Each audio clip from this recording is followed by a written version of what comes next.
a lot of plot for a action film, you know? There's a lot going on.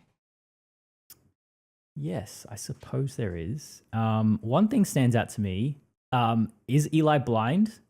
That Well, I missed that. yeah.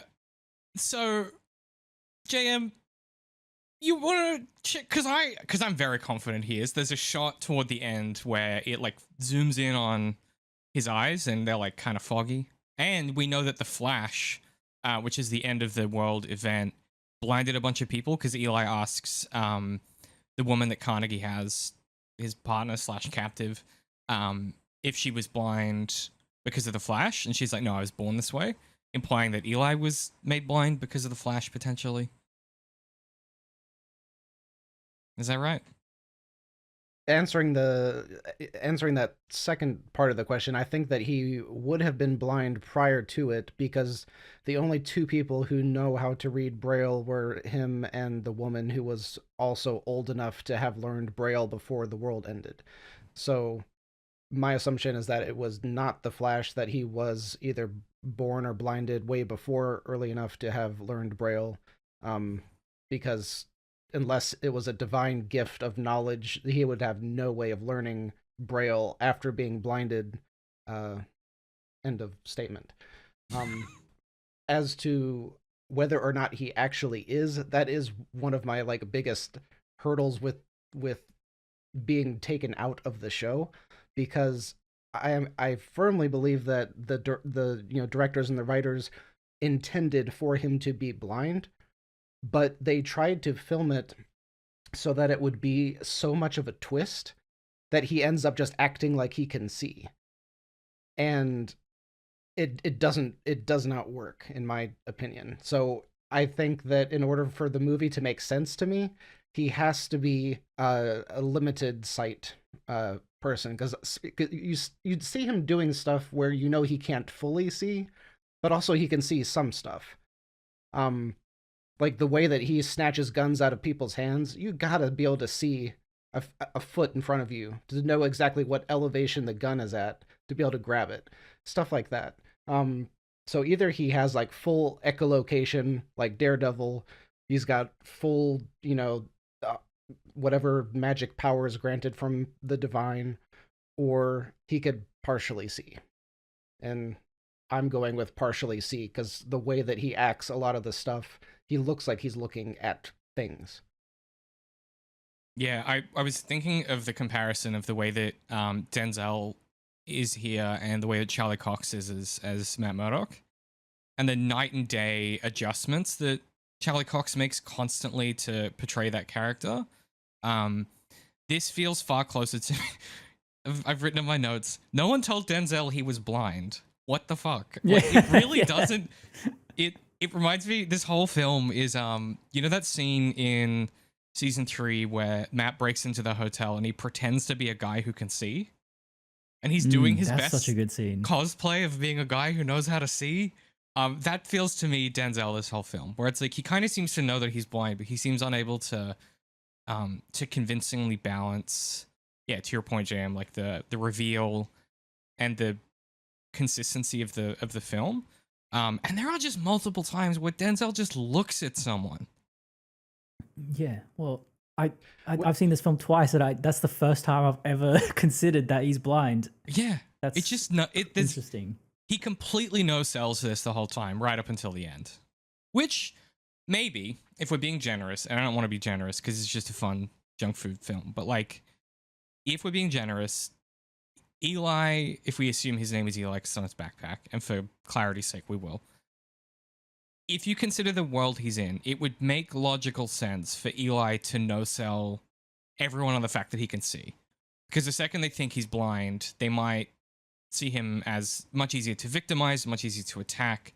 Like, it benefits him that everyone around him thinks he can see. Obviously, the mechanics of that don't really make sense, but that is also another aspect I did think about.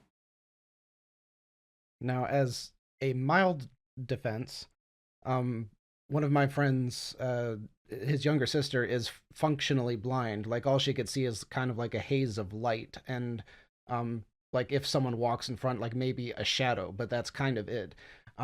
But you wouldn't know that she was blind unless you knew that she was blind. So the idea that he can look at someone when they're talking, that's perfectly normal for blind people to kind of like, not all, that's perfectly normal for some people who are blind to actually look at you and you would have difficulty telling that they were blind. So a lot of the stuff that he does did land as like, oh, this is realistic to me. And actually one of the best examples is the first house that he goes in and he finds the dude who hung himself in the closet, and he opens the door and there's zero reaction. Like, that's a jump scare. Like, any character would have that. And he doesn't look up to see the dude's face. And in retrospect, he's smelling the decay, right? And then he knows that there's a body there, and then he reaches out and runs his hand down the body to find where the boots are so he could steal the boots. So like, there's some stuff that makes absolute sense the way that he played it. And then, like you said, other times it's like they got to keep this surprise secret, and he'll just like point to a part on the battery that he could know. There's no way he could, talk to the dude and say like, take this off, Yeah, and now I'm thinking about all of the hints, like how in that first confrontation he walks back into the darkness because he doesn't need to see, but the other guys do. It's so cool. Like, it's so cool. It's so cool. He takes the guy's boots. He's listening to music on his iPod, which I noted because last time we talked a little bit about like technology and like setting in the road. And it's kind of McCarthy's sort of refusal to date the novel in any type of way by including particular like eras of technology. But here it's like Eli has an original iPod, which I still have my dad's one of these somewhere. It still works. They're fucking indestructible, so I'm not surprised it lasted the end of the world. Are we positive that is what that is? Yeah, 100%. Okay. Because there was one time when he's at a crossroads and he's trying to figure out which way to go, and he either like puts in an earbud or he cocks his head to the side and holds up the device. And so I'm thinking, oh, that's one of those assisted readers, and it's reading the sign to him. Oh. That's what Well, I mean, he does act. The first thing he does with it is listen to music, so I don't know.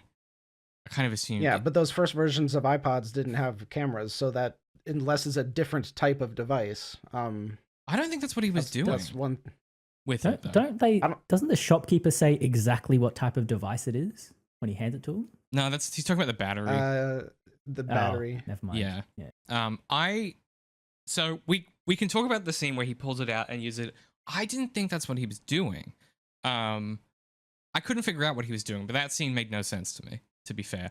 I thought maybe he was using the back of the reflective plating to try and give himself like the reflection of where the sun was or something. I don't know.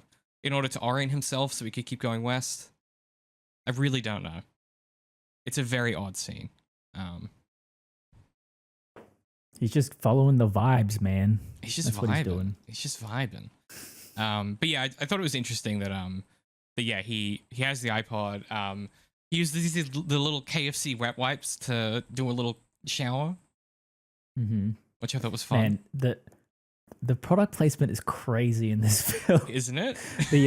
The Beats headphones, the KFC wet wipes, and Beck was pointing this out, how all the sunglasses are pristine.